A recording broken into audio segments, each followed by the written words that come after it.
Good morning to all. आप सभी लोगों का स्वागत है। अगर आपने हमारे चैनल को लाइक एंड सब्सक्राइब नहीं किया है तो प्लीज़ लाइक एंड सब्सक्राइब करें एंड बेल आइकन का बटन जरूर प्रेस करें, जिससे आपको हमारे नए वीडियो का नोटिफिकेशन मिलता रहे। जैसा कि आपको याद है कि हम 130 क्वेश्चंस तक जो है डिस्कस कर चुके हैं और आज हम जो है 131 से आगे डिस्कस करेंगे। देखते हैं। ए nurse observe a labouring client amniotic fluid and decide that it is expected color. What description of amniotic fluid support this conclusion?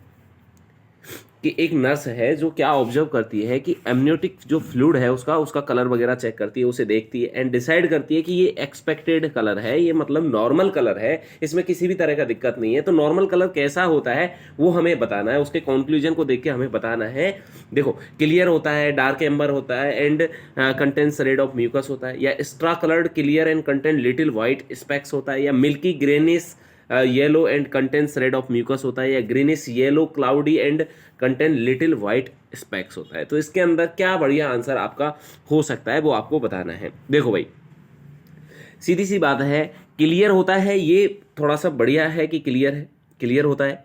Normally starting में जो आपका कलर होता है एकदम बिल्कुल वाटरी कलर बोल सकते हैं, या थोड़ा बहुत एक्स्ट्रा कलर्ड बोल सकते हैं कि एक्स्ट्रा कलर्ड होता है, ठीक है। अगर उसके अंदर, उसके कलर के अंदर अगर ग्रीनिश कलर हो जाता है, कैसा कलर हो जाए बेटा, ग्रीन कलर हो जाए, ये इंडिकेट करता है कि उसके अंदर क्या मिक्स हो चुका है, मेकोनियम मिक्स हो चुका है और इसके अंदर जो है फीटल डिस्ट्रेस हो जाएगा। जब फीटल डिस्ट्रेस होगा पेशेंट को तो ही वो मेकोनियम पास करेगा अंदर, नहीं तो वो बच्चा जो बाहर आके जो है तब मेकोनियम पास करेगा। फर्स्ट जो स्टूल होता है बच्चे का, जो पास करता है बच्चा आफ्टर डिलीवरी, उसे हम क्या बोलते हैं, मेकोनियम बोलते हैं। अगर ये बच्चे को अगर माँ के गर्भ के अंदर ही मेकोनियम जो है पास आउट कर देता है, अब पास आउट कब करेगा, जब उस पर कोई दबाव आएगा, उस पर प्रेशर आएगा। तो रेस्पिरेटरी डिस्ट्रेस कंडीशन में क्या होता है बेटा, मेकोनियम जो है पास आउट कर देता है और जो मेकोनियम है वो किसके अंदर मिल जाएगा, एमनियोटिक फ्लूइड के अंदर मिल जाएगा और ग्रीन कलर का जो है उसको कलर देगा और ये इंडिकेट करेगा आपका रेस्पिरेटरी डिस्ट्रेस को। क्लियर है क्या? दूसरी चीज, अगर उसके अंदर जो कलर है वो है सैफरन कलर। कैसा कलर है उसके अंदर? सैफरन कलर है, केसरिया कलर है, तो उसके अंदर इंडिकेट करता है साहब पोस्ट मैच्योरिटी को इंडिकेट करता है। अच्छा, उसके अंदर जो है डार्क कलर है, तो डार्क कलर भी किसको इंडिकेट करेगा कि उसके अंदर क्या हो सकती है, ब्लीडिंग वगैरह जो हो सकती है। तंबाकू जूस जैसा अगर देखने को मिल रहा है तो ये इंडिकेट करता है उसके अंदर कि उसके अंदर क्या है साहब, उसमें भी कोई प्रॉब्लम है, ठीक है। अब यहां पर जो हमें इंडिकेट कर रहे हैं उन प्रॉब्लम को समझने की कोशिश करें तो यहां पर डार्क एम्बर कलर आ रहा है। डार्क एम्बर कलर कब आता है? जब इसके अंदर क्या मिल जाए साहब, इसके अंदर बाइल मिल जाए, और बाइल मिलने को हम क्या बोलते हैं बेटा, ओमिनस साइन बोलते हैं। क्या बोलते हैं हम? वाइल या बिलरुबिन की अगर बात करूं, जब बिलरुबिन आपका एमनियोटिक फ्लूइड के अंदर मिक्स हो जाता है तो उसके वजह से जो कलर आता है वो कौन सा कलर आता है, डार्क एम्बर कलर आता है, और इस साइन को हम क्या बोलते हैं, ओमिनस साइन के नाम से जानते हैं। Extra coloured clear and content little white specs, तो आपको पता है कि बर्निक कैसियोसा वगैरह होती है और वो वहां से जो है टूट के किस में मिल जाती है, आपके एमनियोटिक फ्लूइड में मिल जाती है, तो व्हाइट कलर का स्पेक्स वगैरह देखने को मिल सकते हैं, ये कॉमन चीज है। तो एक्स्ट्रा कलर्ड हो सकता है, क्लियर हो सकता है, लिटिल स्पेक्स हो सकते हैं, बिल्कुल ये बात तो सही है साहब। Milky greenish yellow, greenish yellow नहीं होगा साहब, ग्रीनिश येलो नहीं होगा, क्लाउडी नहीं होगा। तो बढ़िया आंसर आपका क्या हो सकता है, answer number second is a better answer, ठीक है। नेक्स्ट क्वेश्चन की तरफ आपके बढ़ते हैं और आपका नेक्स्ट क्वेश्चन आता है question number 132। A client in active labour has an external fetal monitor in place, using the monitor strip on the next page identify the correct assessment. देखो क्या बोला है क्वेश्चन ने वो समझे कि एक एक्टिव लेबर के अंदर है, हमें पता है कि जब लेबर स्टार्ट होता है तो लेबर कहां से स्टार्ट होता है, लेबर स्टार्ट होता है ट्रू लेबर पेन से स्टार्ट होके जो लेबर खत्म होता है वो लेबर खत्म होता है आपका कहां तक होता है भाई साहब, जल्दी बताएं, फोर्थ स्टेज ऑफ लेबर पे जाके आपका खत्म हो जाता है लेबर, ठीक है। और जो फर्स्ट स्टेज ऑफ लेबर जो स्टार्ट होती है वो स्टार्ट होती है ट्रू लेबर पेन से लेके फुल डायलेशन ऑफ सर्विक्स तक। जो फुल डायलेशन ऑफ सर्विक्स है वहां तक आपकी क्या होती है, फर्स्ट स्टेज ऑफ लेबर होती है।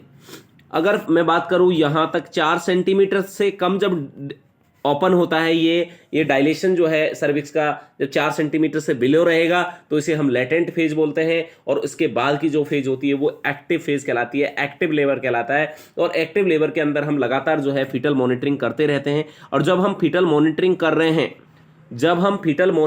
रहे हैं तो ध्यान ये देनी है आपको कि इसमें क्या करना है कि 2 तरीके से हम फीटल मॉनिटर कर सकते हैं, एक एक्सटर्नली कर सकते हैं और एक इंटरनली भी फीटल मॉनिटरिंग की जा सकती है। एक्सटर्नल फीटल मॉनिटर का मीन्स ये होता है कि जो आपके प्रॉप वगैरह हैं उन्हें हम माँ के एब्डोमेन के ऊपर लगा देते हैं और बच्चे की जो एक्टिविटी हो उसे हम क्या कर रहे होते हैं बेटा, असेस कर रहे होते हैं। अब देखते हैं इसमें ये क्या कहता है साहब, इसके ऑप्शन देखते हैं। ये देखो इस तरीके से आपको ये क्या दे दिया, इसने एक डायग्राम दिया है आपको और इसमें आपको बताना है कि इसमें क्या दिख रहा है। आपको जल्दी से आपको देख के बताना है कि इसमें आपको जो है क्या कंडीशन जो है आपको दिख रही है, ठीक है। अच्छा, अब एक क्लियर सी बात समझें, ये आपको जो यूट्राइन एक्टिविटी दिख रही है, ठीक है, यहां पर आपको फीटल हार्ट रेट चेक देखने को मिल रही है, दोनों चीज देखने को मिल रही हैं। अब इसमें देखें आप, इसमें ऑप्शन दे रखे हैं आपको कि इसमें आपको क्या टेटेनिक कॉन्ट्रैक्शन देखने या mark fetal heart rate variability देखने को मिल रही है, या फीटल हार्ट रेट बेसलाइन है 150 बीट पर मिनट देखने को मिल रही है, या कॉन्ट्रैक्शन लास्टिंग 130 सेकंड की कॉन्ट्रैक्शन जो है 130 सेकंड के अंदर खत्म हो रहे हैं, ये देखने को मिल रहा है। तो आपको क्या देखने को मिल रहा है? देखो भाई, आपको अगर मैं बात करूं तो आपका जो हार्ट रेट की बात करें, किसकी बात करें, हार्ट रेट की बात करें, देख रहे हो ये हार्ट रेट दिख रही है आपको, तो हार्ट रेट कितने पे दिख रही है आपको? 150 पे दिख रही है, और यहाँ ऑप्शन भी आपको 150 दे रखा है। तो बढ़िया, आपका आंसर सीधा आंसर आ रहा है, इसमें ज़्यादा कुछ करने की जरूरत नहीं है। हालांकि ऐसे क्वेश्चन जब हम वेरिएबिलिटी जब पढ़ेंगे तो इसे वहाँ पर थोड़ा सा ज़्यादा तरीके से, अच्छे तरीके से, बेहतर तरीके से क्या करेंगे भाई, डिस्कस करेंगे, क्योंकि यहाँ वेरिएबिलिटी को समझाना थोड़ा मुश्किल रहेगा, क्योंकि ये पूरा टॉपिक है एक, तो इसे हम पढ़ेंगे आगे जाके जब हम टॉपिक में डिस्कस करेंगे, ठीक है। नेक्स्ट क्वेश्चन आपका आ जाता है क्वेश्चन नंबर 133। देखते हैं साहब 133 क्या कहता है। What is the common problem that confront the client in the labour. जब पेशेंट लेबर में होता है तो ऐसी कौन सी कॉमन प्रॉब्लम है, कॉमन समस्या है जो है when an external monitor has been applied to her abdomen। जब उसके लेबर में है पेशेंट और उसके अंदर क्या है, एक्सटर्नल फीटर मॉनिटर उसके पेट पे लगाया हुआ है, उसके एब्डोमेन पे अटैच किया हुआ है, तो ऐसी कौन सी कॉमन समस्या है जिससे वो जूझ रहा होता है? इंट्रूजन और movement, inability to take sedative, interference with breathing techniques, increase frequency of vaginal examination। समझो बात को। देखो भाई, सेडेटिव लेने से उसे किस तरीके से हम, सेडेटिव देने में कोई दिक्कत है क्या? सेडेटिव लेने में वो अनेबल कैसे हो सकता है? एब्डोमेन पे आपने जो है मॉनिटर लगा रखा है, मॉनिटर के प्रोब लगा रखे हैं, तो इससे किसी भी तरह का ऐसा कोई इंटरफेरेंस यहां पर नहीं देखने को मिलेगा। दूसरी चीज, इंटरफेरेंस विद ब्रीथिंग टेक्निक्स, की जो ब्रीथिंग करेगा वो सांस लेगा, उसमें किसी तरह की दिक्कत होगी? भैया आपने ऐसा कोई दबाव नहीं बना रखा है, प्रेशराइज नहीं किया है पेशेंट को, आपने ओनली अटैच किया हुआ है और वो भी एब्डोमेन पे किया हुआ है, ठीक है, चेस्ट पे किसी तरह का लोड नहीं है, तो उसे किसी भी तरह की ब्रीथिंग टेक्निक में हम कोई भी इंटरफेयर नहीं कर रहे हैं, ठीक है। Increase frequency of vaginal examination, कि वेजाइनल एग्जामिनेशन की जो फ्रीक्वेंसी है वो बढ़ जाएगी। भाई वेजाइनल एग्जामिनेशन की जो फ्रीक्वेंसी है वो क्यों बढ़ेगी? वेजाइनल फ्रीक्वेंसी तो तब बढ़ती है जब हम क्या करते, कोई भारी टेस्ट कर ही नहीं रहे होते, डायरेक्टली हम के अंदर जो है डायरेक्टली हम वेजाइनल एग्जामिनेशन करके ही बच्चे की कंडीशन जान रहे होते। यहाँ तो हम डायरेक्टली बच्चे के बारे में जो है सारी इंफॉर्मेशन, हमें एक्सटर्नल जो फीटल मॉनिटर लगा रखा है उससे हमें सारी इंफॉर्मेशन मिल रही है, तो इस वजह से हम कह सकते हैं कि ये तो नहीं होगा साहब, इसका कोई रिलेशन यहाँ पर मुझे दिखता नहीं है। तो इंट्रूजन और मूवमेंट, जब पेशेंट चलने फिरने की अगर बात करें, अगर मूवमेंट की बातें करें कि चलें, तो मूवमेंट करने में उसे दिक्कत होगी, हाँ बिल्कुल होगी, क्योंकि जब वो मूवमेंट करेगा पेशेंट तो उसकी जो लीड है वो भी मूव करेंगी, और वो मूव करने की वजह से वो उनका जो है डिटेचमेंट होने के चांसेस जो है बढ़ जाएंगे। इसलिए यहां पर जो बढ़िया आंसर हो सकता है, आपका आंसर बढ़िया आंसर हो सकता है, आंसर नंबर फर्स्ट आंसर हो सकता है सर, ठीक है। अगले क्वेश्चन की तरफ बढ़ते हैं और आपका अगला क्वेश्चन आ जाता है 134। देखो बेटा, सारे क्वेश्चंस को बढ़िया तरीके से पढ़ना है। एक बार पढ़ने के बाद में जब आप पेपर दोगे, पेपर में अच्छे से इन सारे क्वेश्चंस को दोबारा सॉल्व करना है और अच्छी पकड़ बना लेनी है, ठीक है। आपके पास में अभी नॉर्सेट के लिए जो है काफी भरपूर मात्रा में टाइम है, तो टाइम की कमी नहीं है। इस चीज को देखते हुए बहुत अच्छे से तैयार हो सकते हो आप लोग। आपने जैसा कि आपने देखा अभी हमारा जो प्रीवियस बैच था बहुत बढ़िया से निकला, सारे बच्चे सेलेक्ट हो गए हैं। मुश्किल से 3-4 बच्चे बच्चे थे जो बैच था उसमें से। तो आप समझे और अपने आप को बेहतर बनाने के लिए यही कर सकते हैं कि जो पढ़ाया जा रहा है वो बढ़िया पढ़ाया जा रहा है, आप पढ़ें भाई। A client membrane rupture while her लेवर is being augmented with a oxytocin infusion, कि जैसे ही आपने ऑक्सीटोसिन की ड्रिप दी पेशेंट को, उसके अंदर क्या हो गया, मेम्ब्रेन का रप्चर हो गया। A nurse observe variable deceleration in the fetal heart rate on the fetal monitor strip, what action should the nurse take next. तो हमें क्या करना चाहिए, तो यहां पर आप एक बात समझना है कि हमें, मैं पहले ही बोल रहा हूं कि बेटा अर्ली डिसलरेशन है, लेट डिसलरेशन है, वेरिएबल डिसलरेशन है, असिलरेशन है। तो ये कंडीशन को हमें समझने के लिए पूरा टॉपिक है, और मैं पूरा टॉपिक को अभी 4 से 5 दिन के अंदर अंदर जो है कंप्लीट करवा देंगे क्लास में। तो अब ये बहुत बढ़िया से समझ में आएगा कि ये डिसलरेशन कंडीशन क्या है। अभी तो ये समझे कि जब वेरिएबल डिसलेशन आपको देखने को मिलते हैं तो उसके अंदर कहीं न कहीं जो बच्चे को जो है ऑक्सीजन की डिमांड जो है फुलफिल नहीं हो रही होती है। इसलिए हम क्या करते हैं, तो उसकी पोजीशन वगैरह चेंज कर देते हैं, जिससे उसके बच्चे के जो ग्रेविड यूट्रस की वजह से किसी भी तरीके से अगर प्रेशर पड़ा हुआ है प्लेसेंटा पर, अम्बिलिकल कॉर्ड पर, तो वो हटे और बच्चे को प्रॉपर मात्रा में ऑक्सीजन की सप्लाई जो है उसकी डिमांड के अनुसार मिल पाए। इसके लिए हम क्या कर देते हैं बेटा, उस पेशेंट की पोजीशन को चेंज कर देते हैं। अभी इतना समझ लो, जब हम उसको समझ लेंगे डेसिलरेशन को, तो इस क्वेश्चन को और भी बेहतर तरीके से हम एक्सप्लोर कर पाएंगे नेक्स्ट क्लास में।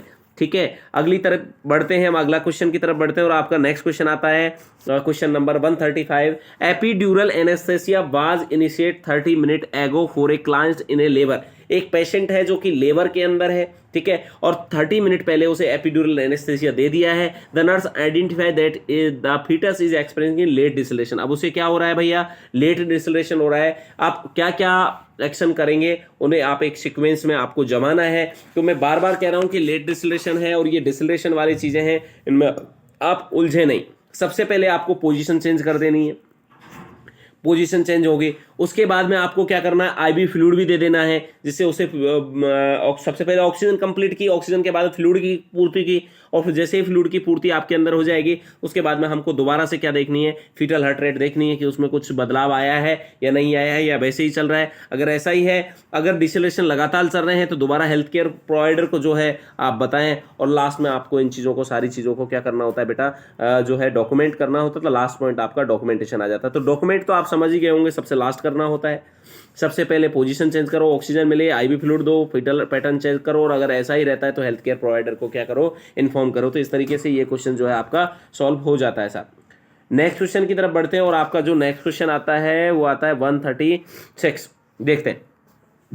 ए client's membrane spontaneously rupture during active labour. एक पेशेंट है जिसकी जो मेम्ब्रेन है वो रप्चर हो जाती है, और वो स्पॉन्टेनियसली हो जाती है, मतलब स्वतः ही हो जाती है। आपने किसी भी तरह का हुक वगैरह या किसी भी तरह का ऑगमेंटेशन वगैरह देके नहीं रप्चर किया है, उसे ऑटोमेटिकली रप्चर हो गई है। The nurse inspect the perineum, और नर्स जो है उसके पेरिनियम को चेक करती है। Determine that the umbilical cord is not visible, कि अम्बिलिकल कॉर्ड है जो दिखाई नहीं दे रही है।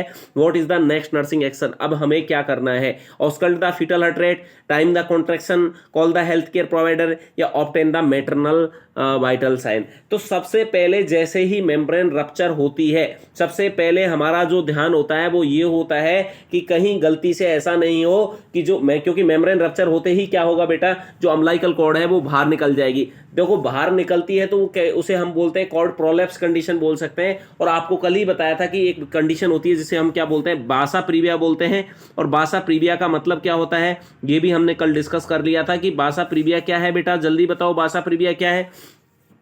तो बासा प्रीविया वो कंडीशन थी जिसके अंदर जो है अम्बिलिकल कॉर्ड जो है प्रेजेंटिंग पार्ट के जब सामने आ जाती है तो उसे हम क्या बोलते हैं, बासा प्रीविया कंडीशन बोलते हैं। तो सबसे पहले हमें यही देखना होता है कि मेम्ब्रेन रप्चर होने के बाद में कि कहीं गलती से ऐसा तो नहीं हुआ है कि अम्बिलिकल कॉर्ड बाहर निकल रही है। अगर बाहर निकल रही है तो क्या हो सकता है, वो कंप्रेस हो सकती है, वो दब सकती है, और दबने की वजह से उसकी जो सप्लाई है, उसकी ब्लड सप्लाई है, उसकी ऑक्सीजन सप्लाई है, वो क्या हो सकती है बेटा, डिस्टर्ब हो सकती है। और अगर ब्लड सप्लाई और ऑक्सीजन सप्लाई अगर डिस्टर्ब होती है तो बच्चे के अंदर दिक्कत क्रिएट होगी।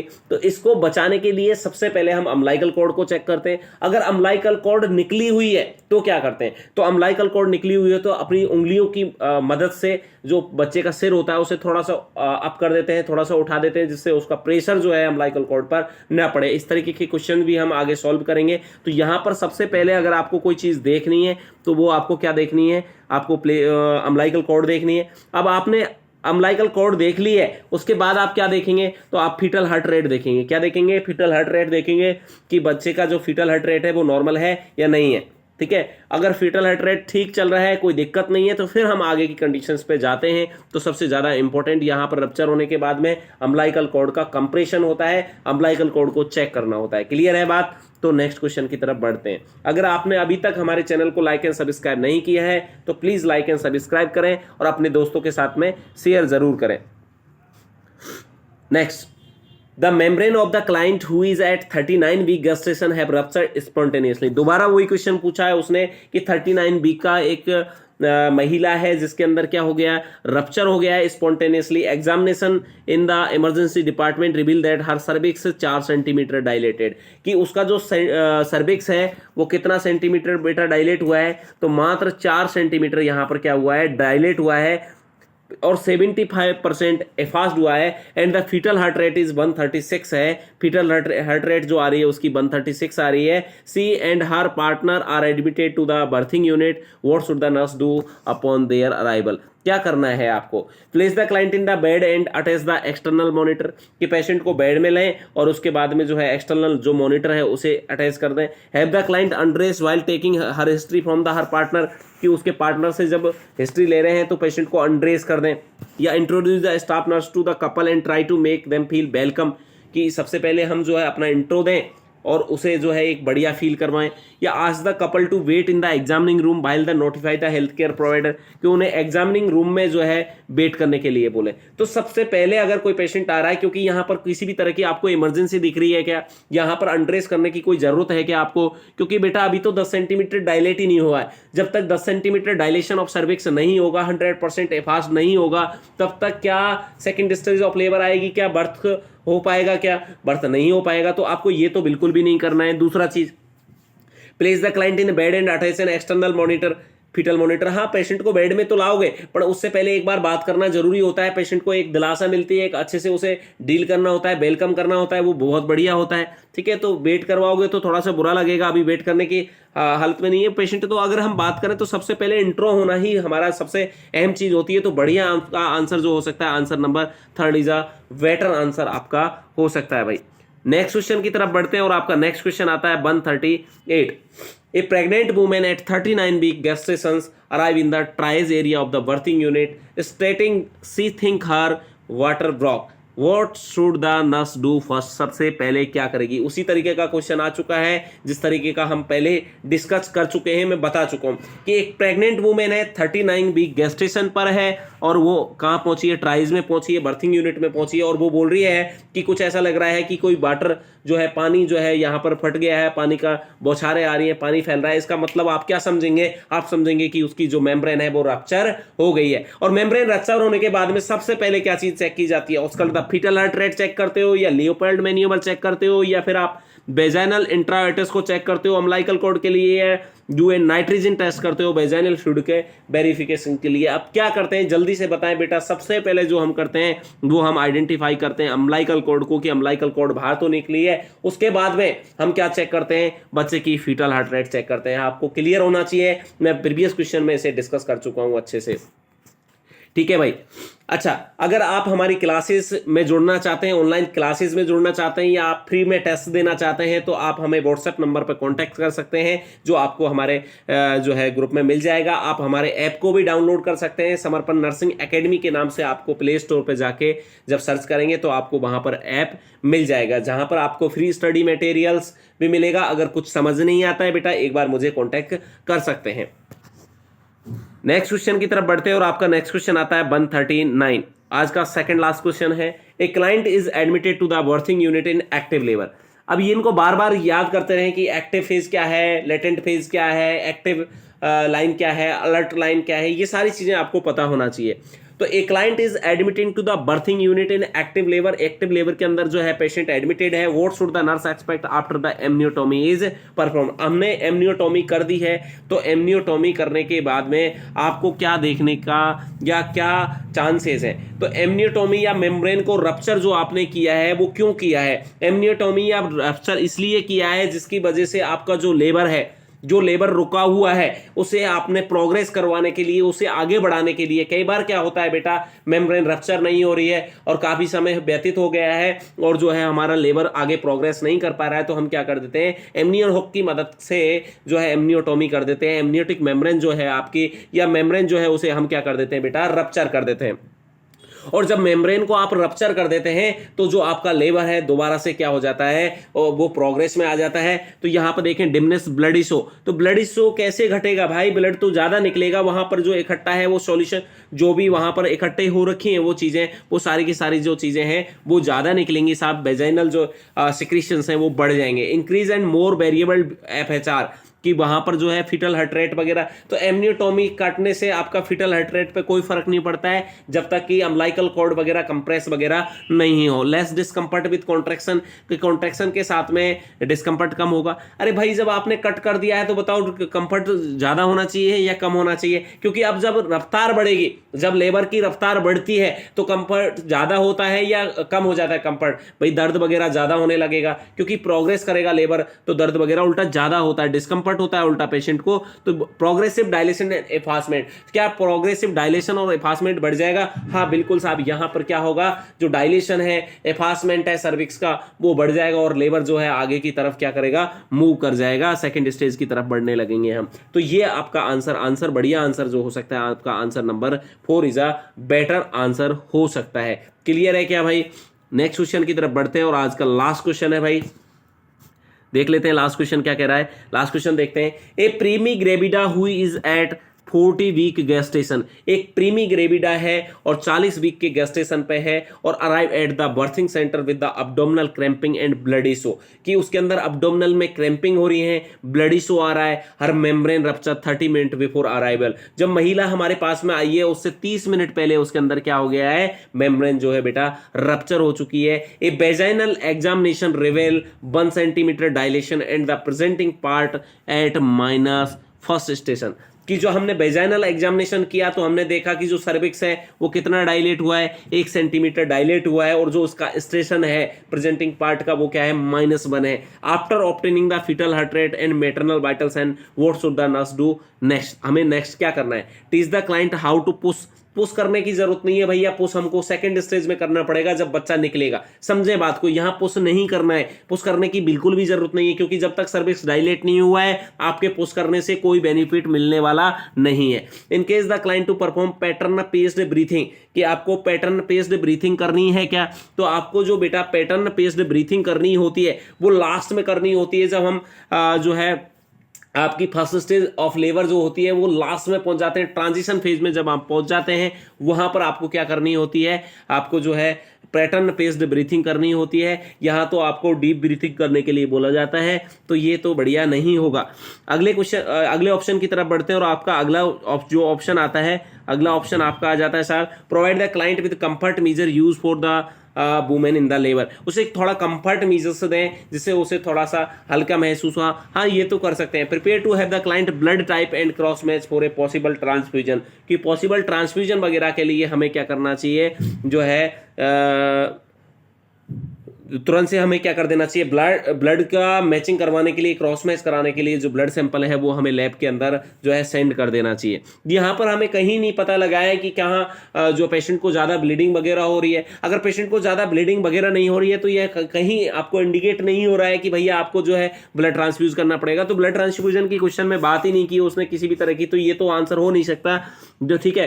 Teach the client how post करना ही नहीं है, पैटर्न पेस्ट करना ही नहीं है, तो आपके पास में ले दे के एक ही ऑप्शन बचा और वो आंसर है 3rd नंबर, कि आप उसे कंफर्ट मेजर दे सकते हैं, उसे थोड़ा सा दिलासा दिला सकें, उसे थोड़ा सा रिलीफ महसूस करवा सकते हैं, क्योंकि पेशेंट की फर्स्ट स्टेज ऑफ लेबर जो होती है उसमें जैसे जैसे वो ट्रांजिशन फेज की तरफ बढ़ता है बहुत ज़्यादा फेज जो है टिपिकल होती जाती है, पेशेंट को जो बहुत ज़्यादा पेन फील होता है, तो इन चीज़ों को हम ध्यान में रखते हुए इस चीज़ को कर सकते हैं भाई। तो आज की क्लास के लिए थैंक यू सो मच। अगर आपने अभी भी हमारे चैनल को लाइक एंड सब्सक्राइब नहीं किया है तो प्लीज़ लाइक एंड सब्सक्राइब करें बेटा। Thank you so much.